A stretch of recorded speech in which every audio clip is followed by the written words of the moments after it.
Olá, nós estamos aqui estudando a carta de Paulo aos Romanos, nós estamos no capítulo 9. Com efeito, a Escritura diz ao faraó: Eu te suscitei precisamente para mostrar em ti o meu poder e para que o meu nome seja celebrado em toda a terra, de modo que ele faz misericórdia a quem quer e endurece a quem quer. Então, Paulo está falando aqui do poder de Deus, né? Que vai muito além da nossa compreensão. Nessa perspectiva que Paulo consegue adotar, né, com a sua grandeza espiritual, com a sua grandeza de conhecimentos filosóficos, culturais, né, ele consegue perceber que aquilo que a gente vê como mal, às vezes tem, né, um cuidado de Deus que vai além da nossa compreensão. Então ele continua: de modo que ele faz misericórdia a quem quer e endurece a quem quer. A gente tem poucos elementos para compreender a vontade divina, olhando só para a superficialidade, né, dos fatos. Me dirás então, né, ele está aqui dialogando com quem está lendo a carta, por que ele ainda se queixa? Quem com efeito pode resistir à sua vontade? Quem pode resistir à vontade de Deus? Mais exatamente, quem és tu, ó homem, para discutires com Deus? Acaso, aqui ele vai trazer metáforas, a obra dirá ao artífice, né, ao artesão, ao artista: por que me fizeste assim? O oleiro não pode formar da sua massa, seja um utensílio para uso nobre, seja para o uso vil? Né? Então Deus tem a vontade divina, e o que a gente faz com ela, o bem e o mal, é algo que vai muito além da compreensão.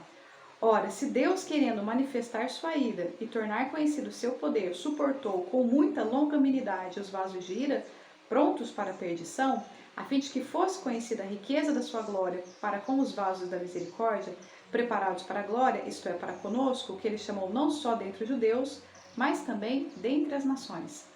Então, Paulo consegue ver que o mal que existe no mundo, ele tem um propósito, né? Um propósito que nem sempre a gente vai conseguir entender.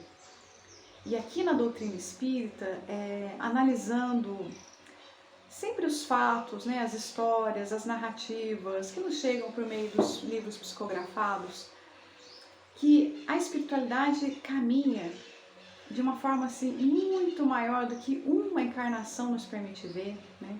Muito maior do que os nossos olhos de encarnados e encarnadas conseguem abranger. Então, a gente percebe que aquilo que parece ser o mal, muitas vezes é necessário para o nosso aprendizado. Isso nos lembra uma frase que está em algum dos livros, né, do André Luiz, psicografados pelo Chico, que diz: o mal trabalha para o bem e o desconhece, né? Ou seja, as coisas ruins, quando o mal acha que tem, né? Quando alguém fazendo alguma coisa para prejudicar outra pessoa, ou fazendo coisas pensando só em si mesma, né? Que é o egoísmo, o nosso grande mal. Seja uma pessoa fazendo isso, seja instituições, né? Grupos, coletivos de pessoas querendo impor a sua vontade, enfim, o mal, quando está aí na prática, ele acha, né? As pessoas agindo pelo mal, nós agindo, quando agimos pelo mal, achamos que temos o poder, o controle da situação, mas na verdade não. Na verdade, tudo o que a gente faz é aproveitado pela espiritualidade maior, pelos amigos espirituais, né?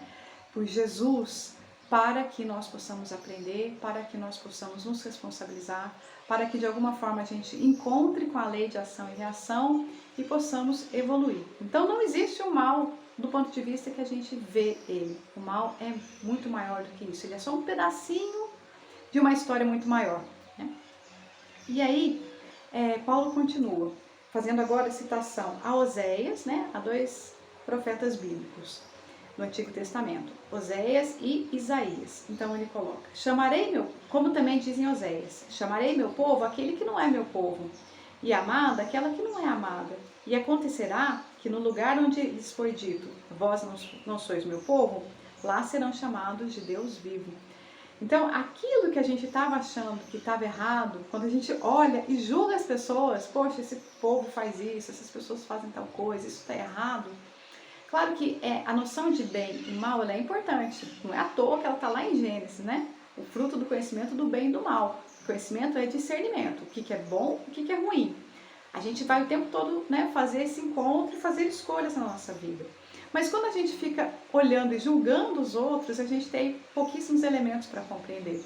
Aquilo que a gente olha e fala, poxa, essa pessoa está fazendo errado, fazendo isso, como a gente não tem a visão total da vida dela, mais para frente a gente pode perceber que aquilo foi um bem, ou que aquilo faz parte de outras propostas, né? Além da nossa compreensão. E aí ele continua. Isaías, por sua vez, proclama a respeito de Israel. Mesmo que o número dos filhos de Israel fosse como a areia do mar, o resto é que será salvo, porque sem atraso, sem demora, o Senhor cumprirá sua palavra na terra. Então, mesmo aqui em Isaías, a gente percebe que Isaías também já viu que aquilo que é visto por nós como bem e o mal, por Deus é muito maior. Porque Deus vai cumprir sua palavra. Eu não preciso me preocupar tanto assim, né? Com o mal que o outro está fazendo. Eu preciso perceber qual é o meu papel. O que eu tenho que fazer. Né? Essa é a chamada. E Paulo o tempo todo nos chama à responsabilidade. Mas a gente continua depois.